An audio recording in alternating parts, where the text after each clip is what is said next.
An interior design student does an internship with L Brands in Columbus, Ohio, and now there's a shelf at Victoria's Secret in China called the Matthew. Matthew Ballard tells us how that came about. Also, I'll talk you into an argument. It's coming ahead on First You Hustle, a podcast from the Columbus College of Art and Design meant to help students and budding creative professionals put their expertise to use.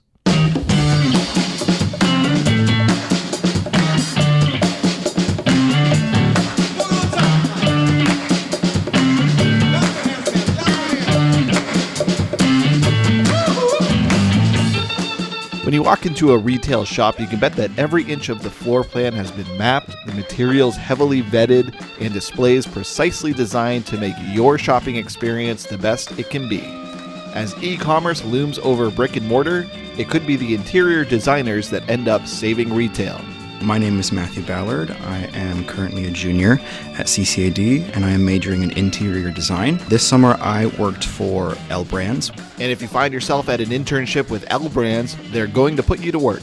And then I was given the creative freedom to kind of develop that and take my guidelines and kind of create something that I wanted to see implemented in stores. So this is now called the Matthews fixture, and this is being sent off and is being fabricated for one of our stores in China. And it kind of put into perspective how much we have to work with, and it really kind of helped me see and connect with what we're selling to the customer and what they need to see when they look in a store. The end goal is all about displaying the product when we're doing fixture development, and this project really helped out with that. Shifting gears, I'll also take you through using argument rhetoric to ace the interview. No, this isn't an argument. Yes, it is. No, it isn't. It's just contradiction. No, it isn't. Yes, it is. It is not. It is. You just contradicted me. No, I didn't. Hi, everyone. I'm Jordan Bell. Thanks for tuning in to First You Hustle. We have two segments today. Later, I check in with Matthew Ballard, an interior design junior at the Columbus College of Art and Design, and learn about a summer spent in retail design. Matthew's project is really detailed and a great insight into one part of interior design, that being the commercial and retail space, as well as a look into what a great internship program looks like. It's real-world experience, real-world projects, and lots of guidance and education along the way. But first, let's get into an argument. In fact, let's argue during an interview. Does that sound like a bad plan? Well, if you said yes, you're technically right. An argument in the sense of back and forth, like the quote that you heard in the intro from Monty Python, opposing viewpoints, conflict, contradiction, that's something you want to avoid in an interview. In fact, getting into an actual argument in an interview is almost a sure sign you won't get a call back. But make an argument, as in take a stance, is absolutely something you should do. This is an argument in the purest academic sense. It means presenting your case as best as possible so as to come to consensus with an employer. Argument is just consensus building. If you make the right argument about your abilities and interests, the employer will hire you. In an interview, though, the other side will rarely have specific opposing viewpoints. They are generally open. They want to like you. Give them reasons to like you. So you can't really approach it like a debate, but there are some tactics of rhetoric that you can use to position yourself favorably. I'll scratch the surface by just covering two areas of rhetoric, tense and type. Tense will be familiar territory. You have past tense, present tense, and future tense. But when arguing in one of these tenses, you are actually changing what the argument is about. In an interview, some questions, or they could even merely be statements, might instinctively jump you into the wrong tense. You want to make sure you avoid that. Here are a few example questions that I'm going to use to walk us through this exercise. They are, tell me about a time you had a conflict with a coworker. What would you say your biggest weaknesses are? Oh, I see you graduated with just a 2.9 GPA. You know, only one of these is actually a question. One is a request for information, and the other is just a statement, and a response may or may not be needed. But in each case, you might get the instinct to jump into the past tense, which in rhetoric is the forensic tense, and looks to seek blame. When something happens, it's the result of something else, and that something ends up being the blame. But blame in an interview will get you nowhere. It does nothing to forward your favorability with the interview. If anything, it gives you a technical out for being at fault for something, but it will never give you the advance you need to move forward in the process. Think about using blame to your advantage in our example questions. It's nearly impossible. Tell me about a time you had a conflict with a coworker, and you respond, well, Harry was always in a bad mood and seemed to want to take it out on me. He'd often find small details to nitpick, and we didn't always see eye to eye on things. Or the interviewer says, I see you graduated with just a 2.9 GPA. And you jump in with, well, there were a few professors who never gave out A's, and they seem to take pride in making C's the highest grade you could get. Even if the interviewer buys into that, it still doesn't help them evaluate you as a potential employee. Even if you shifted the blame onto yourself and not others, it still doesn't help. Are you saying conflicts are your fault? Getting poor grades is just something you do? It won't help. So change the tense. Present tense is a demonstrative argument that's about values. This is a much better venue to make an argument when hoping to be selected for a job. What are your values? How do you work? This is what interview questions are designed to evaluate. No one cares about the specific conflict you had with Harry. They care about why it happened, how did you deal with it, and why the conflict was resolved well. These answers come from talking about values. So let's reimagine some responses in the present tense. So tell me about a time you had a conflict with a coworker, and you respond, I've always been a big picture thinker. I look at the whole product. A coworker tends to get focused on the small details, and sometimes we wouldn't see eye to eye on the importance of those small details. I found that we could work together to identify what would be best for the goals of the project, and after this happened a couple times, we'd start meeting beforehand to review to-dos and divide up tasks. This helped us focus on the end result instead of getting bogged down on small things. And you could even take this answer further to show new learning. I'd say for both of us, it helped us find that perfect balance of attending to details, but also getting in focus the bigger picture. And from that, you don't get a sense that conflicts happen because of a specific person. There's really no blame assigned. It's just that they happen, and conflicts do happen. The focus of the response is on reaction and processing. These are values an employer can see being utilized in the office. Now, let's say they give you the old, I see you graduated with just a 2.9 GPA. Or, really any statement where they're kind of saying something bad but not asking you a question. A values-based response might be to say something like, well, I chose a few challenging classes in a specific area. Well, the grade might not be the best. I'm glad I challenged myself to push the limits in that discipline, and I feel like I ended up learning more than if I'd taken lower-level classes. Now, in order to give this response, 1, it needs to be true and genuine, but 2, it also shows that you can own results even if they aren't favorable, that you recognize the value of a challenge and are ambitious to give it a try. Value-based arguments are often used by politicians. Look for it in this election cycle. It'll be pretty hard to miss. Politicians use it because it's essentially community building. What community do you belong to? In an interview, you want to base your response in a values approach because it will connect you to the culture of the business. A sharp interviewee will know the values, mission, and goals of an organization and position their responses to appeal to those very ideals.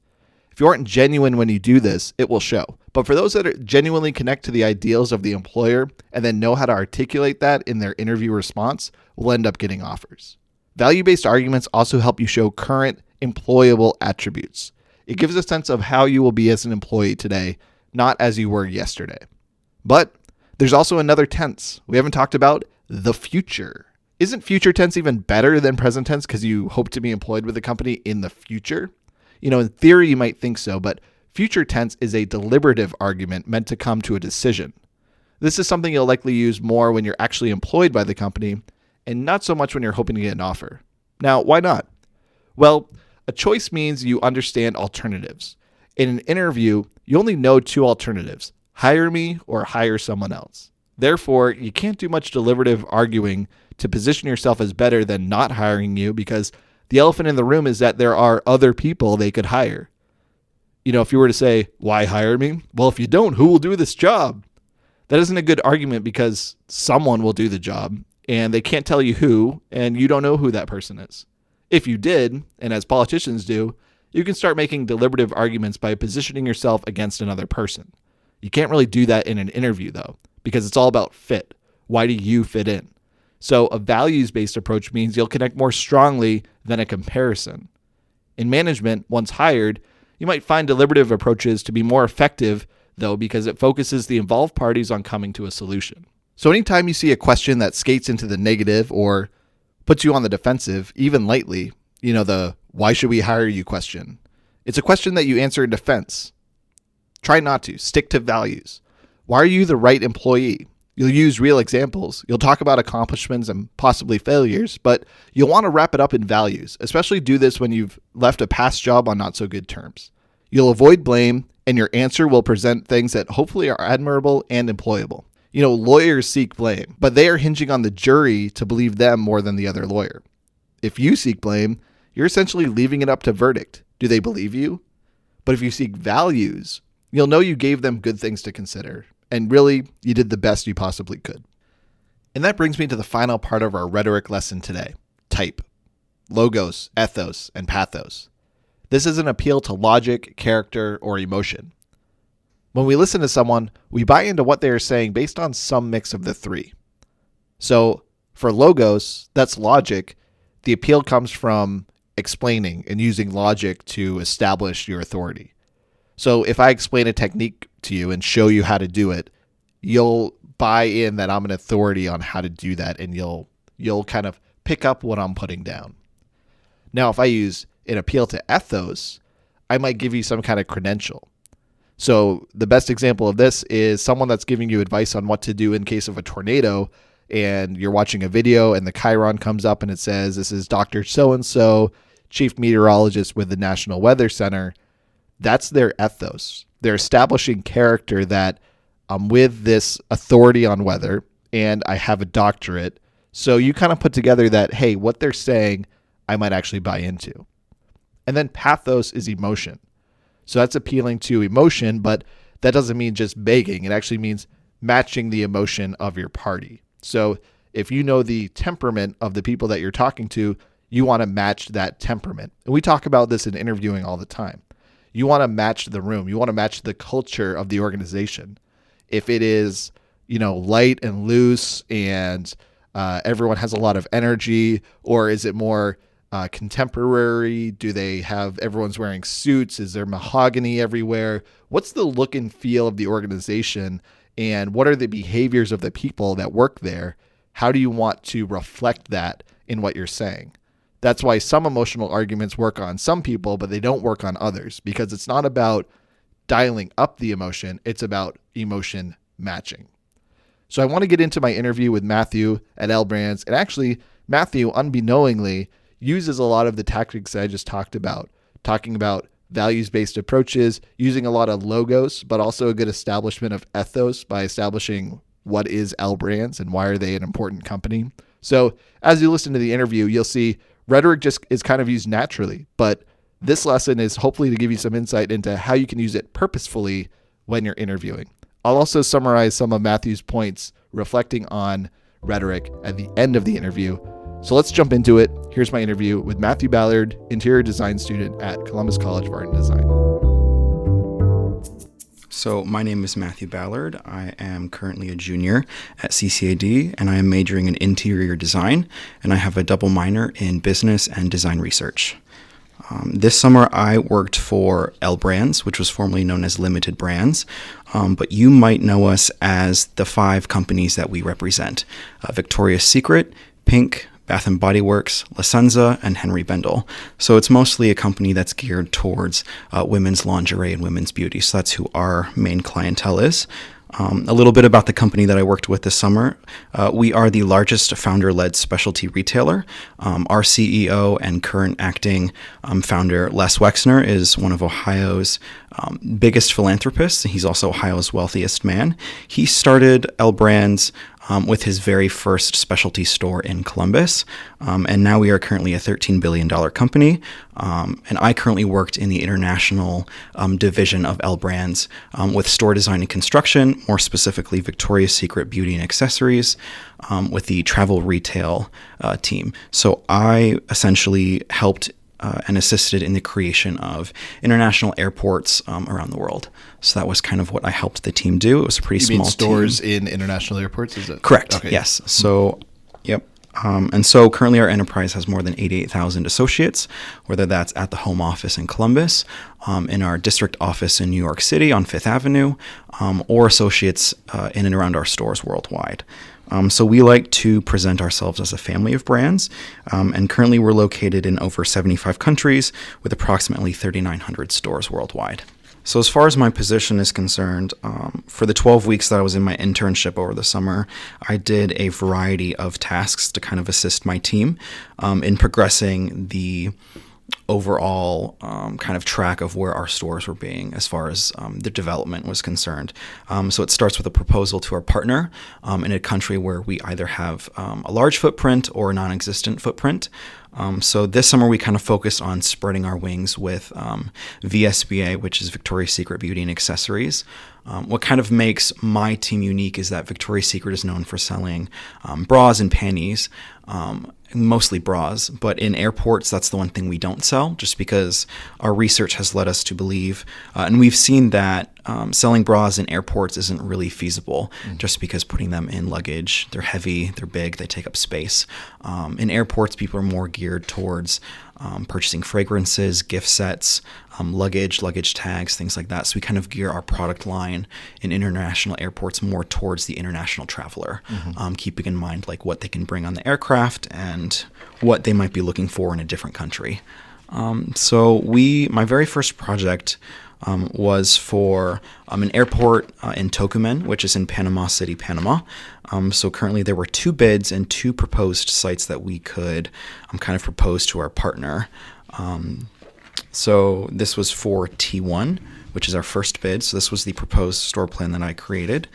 So kind of working in AutoCAD and Google SketchUp and just keeping in mind the company standards, what the regional requirements were, what the company requirements were, and then working with our partner to kind of figure out what our limitations were.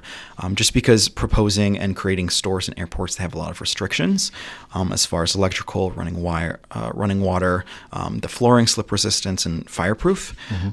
Just the flammability of what we put in our store. Yeah. So for something like this, did they give you like a template to adjust from, or is it basically like a blank floor? And essentially, it's a blank floor, and they just say go to town. Yes. Okay. So our partner kind of proposes to us in our ready to start package, which is what we call the kind of bundle of information that our partners give to us before we can give them a proposal of what we would like to see happen. They gave us the existing footprint of the store, what they expect the store should perform monetary wise. That's called a PAR. So PAR is how the store performs and how much product it sells within its first year after opening. So smaller stores tend to have PARs of $500,000 to $700,000, and our best performing stores tend to have PARs of 4.2 anywhere to $5.2 million a year. So it's kind of a really big size difference as far as what we could potentially work with. So we work with full assortment stores, which have all of our fixture lineups. So panty tables, wall cabinets, video, focals, point of sale cash wraps, or they can just be single gondolas where they're kind of like stop and shop, where a customer might go to one of our wall cabinets or a gondola, take a fragrance off the shelf, and then go to someone else and purchase that product. So it was quite a wide variety that I worked with over the summer. So this was one of our storefront renderings that we had created for the project. So this was the store. This was the floor plan that I had proposed. And then we send off this floor plan to a third-party renderer, and they render the floor plan that is proposed to them, and then they send that back to us, and then we give this to our partner, just so they can more easily visualize like what the store is going to look like. Yeah, that render that you're showing is more of like a photo of what it's photo based, right? They're using like correct past images. So they take a picture of the existing store, and then they go ahead and render all of this in Photoshop. So all of what you're seeing right now is done in Photoshop. I see. So taking existing pictures of stores and kind of mashing them together. So then we also worked with a lot of materials. Like I said, certain restrictions in airports kind of limit what kind of flooring we could use, what kind of wall coverings we can use, just to adhere to. And is that a security thing? It is. It's for security. It's also for like flammability, and in the case of fire or flood or anything like that. So working in different countries, some of them have no requirements. A lot of the countries that we work in South America, North Africa, they kind of are more flexible as far as like what we can put in the store. Whenever we can kind of have free range with whatever we want to do, we say we own that. So like if we can have whatever we want as a flooring, we say we own the floor, or we own the ceiling, or we own the storefront. But in Europe and then in Asia, And then in China as well, especially China, there are a lot of restrictions that we have to follow, a lot of set guidelines that are non-negotiable, such as fire ratings. So there's something for China, they have a B1 fire rating, which is what all of the wall coverings and cabinetry must be. And so just keeping in mind the existing hardware as far as like sprinklers, water plumbing, we have to keep all of that in mind when we propose our floor plan to the partner. So these are just any of the given materials that we could work with. So we're working with an embossed black wall covering, black lacquer jet black paint for the wall cabinets and fixtures. We do polished or matte quartz and marble flooring. We work with black glass and black metal, chrome, stainless steel. We keep in mind, and we kind of work with the same materials just so the brand is kind of consistent in every retail location. So as someone that's, designing, do you only have access to the materials in images like that, or do you have access to actually physically interact with them? Like, was that a part of it, or was it just like, so this looks good, so we'll use it, or did you actually get to touch and feel? So we have a materials library at work where we could kind of see what we're working with. On the top floor of L Brands, there's something called a mock store, which is a fully constructed store that we kind of like to experiment in before we implement this in stores across the world. So we'll use new materials and create new wall cabinets and kind of put them in the mock store before we kind of ship them off and have them manufactured by a third party and then installed in the retail location, especially for custom jobs where we have to kind of work with custom sizing, custom finishes, custom materials. We always order swatches and we experiment with like their durability before we actually send that off and have those fixtures made. So the whole process of proposing a storefront to actually like opening the store could take anywhere from 6 to 24 months. Oh, wow. Okay. So it's quite a long process. It's a very involved process. Yeah, and that's quite a range too. So what might stretch it to be 2 years? Especially if a lot of our stores in South America, there are a lot of problems with importing fixtures. There aren't really any manufacturers that we have access to within that continent, so we usually have to construct things in the States or in China and then ship it overseas to South America. And just getting through customs and getting all of that paperwork filed, that can take quite a long time. Oh, yeah. So every week we have something called Weekly Design Review, which is when our design team, half of us are based in New York City and half of us are based in Columbus. One group either goes to New York for the week or goes to Columbus for the week, where we have a weekly design review meeting, which is where we kind of go over all of the progress we made in that week following up to that meeting. And this is where we get critique and feedback on design ideas, feasibilities, floor plans, all of that good stuff. So another part of my job was creating lots of breakdowns and visual aids as far as kind of who we are as a team and what we do as a brand. And a lot of this material we present to the partner. And also we just have that within our team for organization purposes and keeping track of everything. So I was using a lot of graphic design skills as well as interior design skills. So really utilizing the full Adobe Creative Suite. So Adobe InDesign, Photoshop, Illustrator, all of those were used pretty heavily along with AutoCAD and Google SketchUp. So graphic design, is that something that you had practiced before, or was this kind of your first jump into doing that type of work? Yeah, so I had taken Design Lab 1 first semester of my sophomore year, which is required for most majors that deal with graphic design. So, of course, graphic design and advertising, photography, interior design, a little bit of illustration. So that's kind of where I learned the basics on how to use these programs. So taking that course really kind of benefited me in my internship as far as being able to use the programs and not having to take the time to learn the programs before I could complete my work. Okay. Yeah. So while I was with the Victoria's Secret Beauty and Accessories team, we did a lot of cross collaboration with Bath and Body Works, just because we like to position our stores right next to each other in most locations if we can. So working kind of with the same fixture lineup and the same kind of materials with Bath and Body Works. There was a lot of meetings where I was meeting with designers from the other company, the other brand, and we were doing a lot of the same things as far as like proposing plans to partners. The process is kind of the same, just the focus was different as far as what we're selling to the customer. So Bath & Body Works is kind of an apothecary style store. So they sell candles and fragrances and soaps and lotions and kind of beauty products and self-care products. So a little bit different than women's lingerie, panties, sleepwear, activewear, things that I was used to seeing. A really fun project that I had exposure to and kind of the freedom kind of take up and kind of do whatever I wanted to with was photographing and documenting all of the products that we sell in our stores, and then dimensioning those products and putting that together in a reference file. So I was able to go up into the mock store in the home office and photograph every single product that we sell in our VSBA store. So all of the fragrances, the glass bottles they're in, the boxes they're in, all noting all of the different sizes, because a lot of the time we sell the same product in multiple sizes. So there's like the full size, the mini size, and then the travel size. So going through and kind of dimensioning all of these was really useful as far as knowing what product we were putting in the fixtures, and it kind of put into perspective how much we have to work with. And it really kind of helped me see and connect with what we're selling to the customer and what they need to see when they look in a store. Because in the end goal is all about displaying the product when we're doing fixture development. And this project really helped out with that. And then another unique opportunity I had with my internship was to develop my own fixture that was being implemented in stores in different locations across the world. So I was given the footprint of a fixture called the Heinemann Box and Box, and so I was instructed kind of what the company wanted to see as far as developing the fixture and customizing it. And then I was given the creative freedom to kind of develop that and take my guidelines and kind of create something that I wanted to see implemented in stores.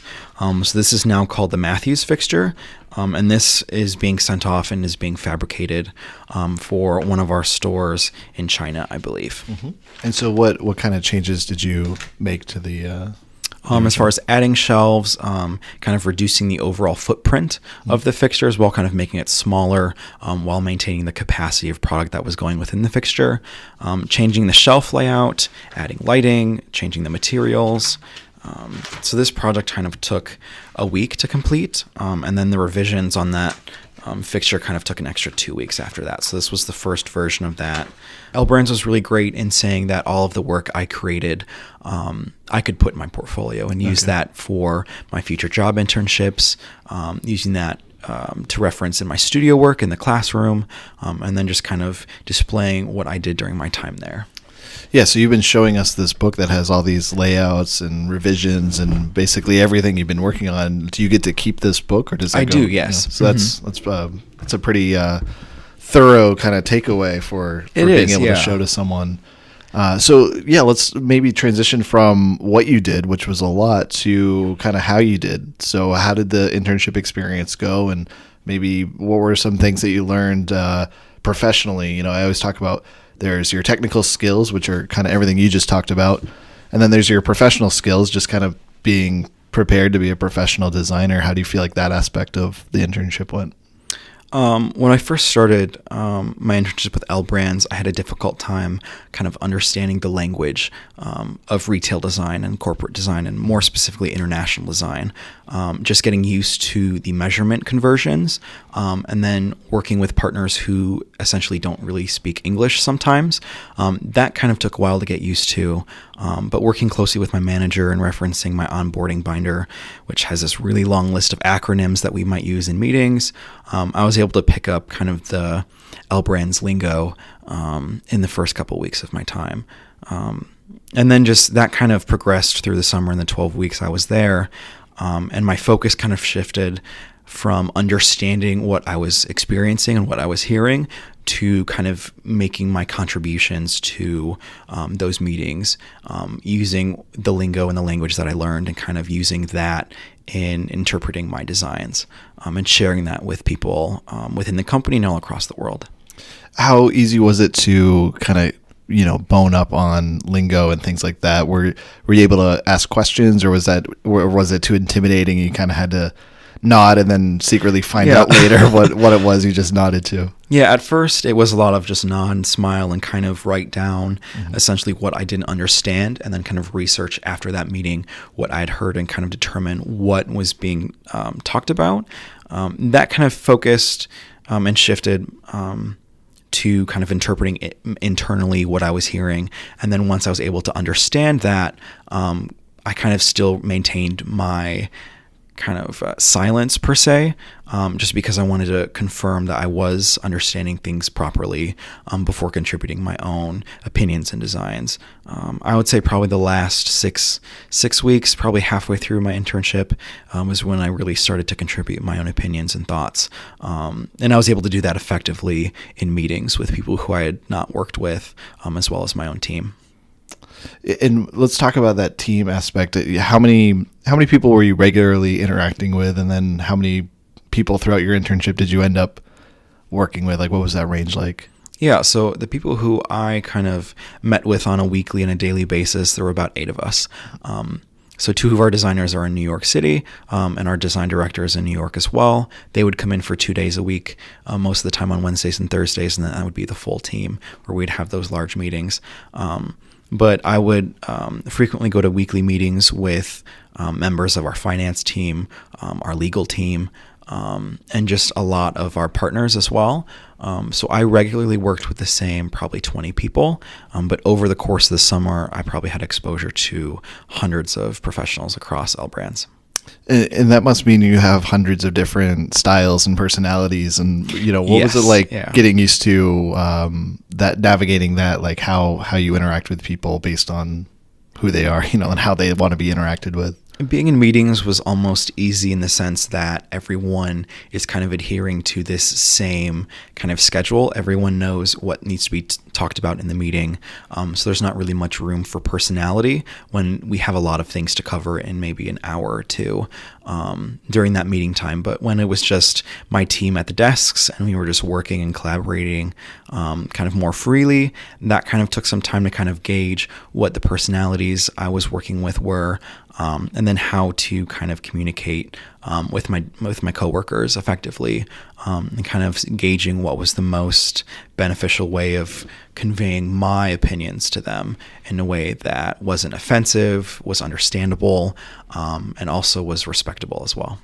What advice pre-internship would you give to someone either to, find themselves in a position like this, or, what they have to look forward to? What would be your advice if you could kind of talk to yourself 2 years ago? What would you have said? If I were to talk to myself 2 years ago, I would say figure out what kind of interior design you would like to work with. There's a really big difference from residential design to retail and corporate design, as far as who you work with, how active you are in the design process, and kind of the different job requirements you might have. I fortunately have had experience with both residential and retail design. With retail, you work with a lot more people. You have a more specific process and a more specific job description, rather than residential design, where you kind of oversee the entire design process from start to finish. You work directly with your clients. With retail, there wasn't really any direct correlation with who we were selling to, just because who we sell to is such a huge range. It's a big market. So kind of the focus in interior design is a little different. Well, great. Well, I'm really glad that you were able to come in and share your experience at L Brands. It sounds like a fantastic internship. Yeah, absolutely. So thank you for sharing. Thank you very much for having me. Thanks for listening, and a special thanks to Matthew Ballard for giving such a detailed look at an awesome internship. As I mentioned at the top of the interview, Matthew, without even really intending to, utilized some great rhetorical tactics.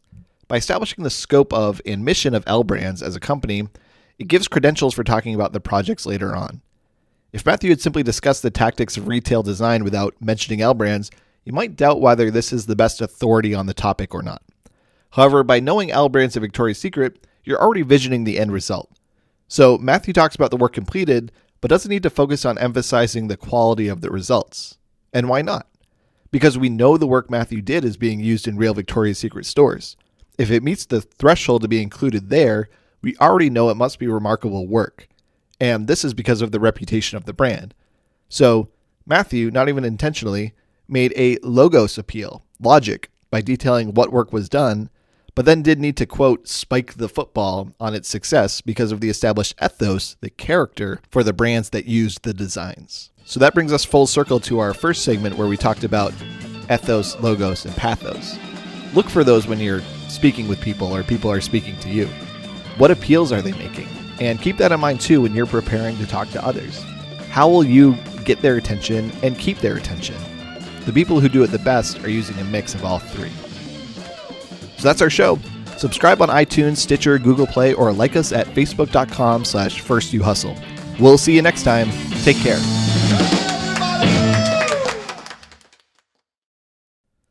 Our theme is Jimmy H. Boogaloo, Creative Commons license from the Free Music Archive.